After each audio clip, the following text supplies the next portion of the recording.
আসসালামু আলাইকুম রহমতুল্লাহ। নাহমাদুহু ওয়া নুসাল্লি আলা রাসূলিহিল কারীম, আম্মা বাদ।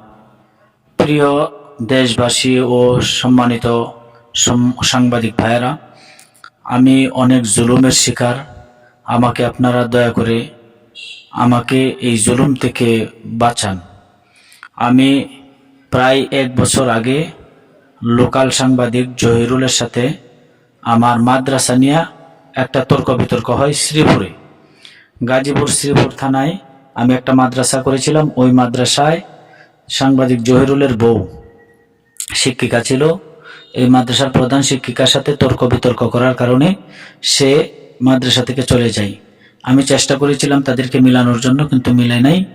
100 হাত দূরে একটা মাদ্রাসা করে, ওই মাদ্রাসা করার পরে সে আমাদের যে মাদ্রাসা ছিল ওই মাদ্রাসায় সরাসরি মাদ্রাসার ভিতরে রাস্তাঘাটে দাঁড়িয়ে ছাত্রদেরকে বলে, তোমরা ওই মাদ্রাসায় পড়ো না, আমার মাদ্রাসায় পড়ো, আমরা ফ্রি পড়াবো। এই কথা বলে ছাত্রদেরকে বিভিন্ন সময় তার মাদ্রাসায় নেওয়ার জন্য উস্কানিমূলক কথা বলছিল। তখন আমি এটা বললাম যে এটা তো ঠিক হয় না। এই বিষয়ে জহিরুলের সাথে এবং ওই সময়ের আওয়ামী লীগ একজন নেতার সাথে একটু তর্ক বিতর্ক হয়। এই তর্ক বিতর্কের জের ধরেই আমার বিরুদ্ধে সে বিভিন্ন সময় আমাকে হুমকি ধুমকি দিয়েছে, আমাকে হত্যা করবে, আমাকে গাজীপুর থেকে দূরে সরাবে, আমি যেন কোনোদিন কারো কোনো মাহফিলে বয়ান করতে না পারি, এটা সে দেখে দিবে। এরকম হুমকি ধুমকি দিয়ে আমার বিরুদ্ধে সবসময় সে ষড়যন্ত্র করছে।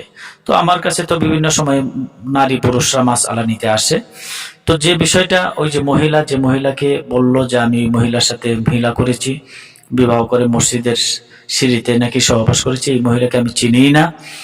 এই মহিলাকে কেমনে জানা না জানি সে ওই মহিলাকে এনে আমার বিরুদ্ধে এখন সারা বাংলাদেশে বিভিন্ন মিডিয়ার মাধ্যমে, ফেসবুকের মাধ্যমে আমার বিরুদ্ধে অপপ্রচার চালাচ্ছে, আমার মানহানি করেছে, আমার সম্মান সব নষ্ট করে দিচ্ছে। আমি সকলকে অনুরোধ করব, দয়া করে আপনারা এই বিষয়টা আর কেহ দেখে আমার বিরুদ্ধে বাজে মন্তব্য করবেন না। এটা মিথ্যা এবং বানোয়াট। আমাকে ফাঁসানোর জন্যই একমাত্র এই ষড়যন্ত্রটা করেছে। সুতরাং আমি দেশ টিভি সহ সমস্ত সাংবাদিক ভাইদেরকে বলবো, আল্লাহর রস্তে, আল্লাহকে খুশি করার জন্য, একমাত্র আলেমদের সম্মান নষ্ট করার জন্য সেই কাজটা করছে।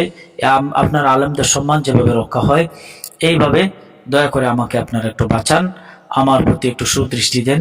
আমি অনেক বড় ষড়যন্ত্রের শিকার, আমি অনেক বড় জুলুমের শিকার। ওরা এমনভাবে আমাকে হেয় প্রতিপন্ন করছে, আমি আমার পরিবার পরিজন বাচ্চা কাচ্চা সহ যেন আমি ধ্বংস হয়ে যাই, এরকম একটা ষড়যন্ত্র ওরা করছে।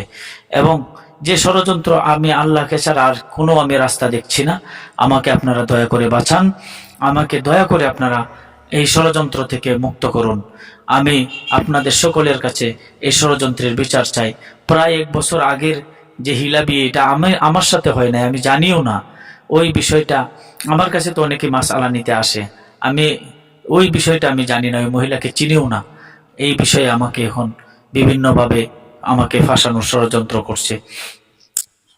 আসলে আমি একজন আলেম, আমি জীবন ভরা মসজিদে ইমামতি করছি, মাদ্রাসা পড়াই।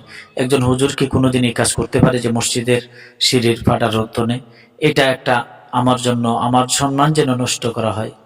এই জন্য আমি আপনাদের সকলের কাছে বিচার দিলাম, আপনারা আমাকে সহযোগিতা করুন, আমার পাশে থাকুন। আমি যেন আবারও আমার এই যে সম্মান নষ্ট হয়েছে, এই যে সম্মান ফিরে পাই, আপনাদের সকলের কাছে আমি অনুরোধ রাখি আমার জন্য তো আমার বিরুদ্ধে যে আরো ষড়যন্ত্রটা হচ্ছে, ওই যে মৌলানা কফিল, সে যে আমার বিরুদ্ধে বলছে যে আমি বিয়ে করছি, আমাকে সে বিয়ে করাইছে। এটা আসলে তাকে অনেক টাকা, অনেক হুমকি ধুমকি দিয়েছে, তাকে প্রাণনাশের হুমকি দেওয়া হচ্ছে, ধর্ষণ মামলা দেওয়া হবে, এরকম হুমকি দেওয়া হচ্ছে। যার কারণে সে বলছে, সে একটু সরল মানুষ, এই কথাটা সে বলে ফেলছে। এখন তো সে আবার বারবার লাইভে এবং সাংবাদিক সম্মেলনে সব জায়গায় বলছে যে আমাকে হুমকি দেওয়া হচ্ছে, আমাকে ষড়যন্ত্র, হত্যার হুমকি দেওয়া হচ্ছে, আমাকে ধর্ষণের হুমকি দেওয়া হচ্ছে। এই জন্য আমি এই কথা বলছি ভয়ে।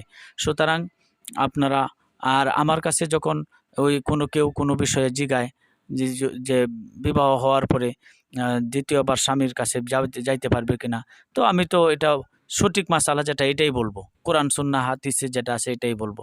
সুতরাং আপনারা কেউ বিভ্রান্তিত হবেন না, আপনারা কেউ আমার প্রতি কুধারণা দিবেন না। এটা সবটাই আমাকে ফাঁসানোর জন্য বিভিন্ন কৌশল করে 1 বছর আগের একটা আরেকজনের মাধ্যমে যে একটা হিল্লে বিয়ে হয়েছিল, ওইটার ওই হুজুরের কথা অনুযায়ী ওই হুজুরের আরেকজনকে বিয়ে করাইছে। ওই বিষয়টাকে আমার উপর আমার প্রতি জেদের বশীভূত হয়ে আমাকে ষড়যন্ত্র করে এভাবে ফাঁসানো হচ্ছে। আপনারা দয়া করে আমাকে হেল্প করুন। আমাকে এই ষড়যন্ত্র থেকে কিভাবে আমরা মুক্তি পেতে পারি সহযোগিতা করুন। আসসালামু আলাইকুম।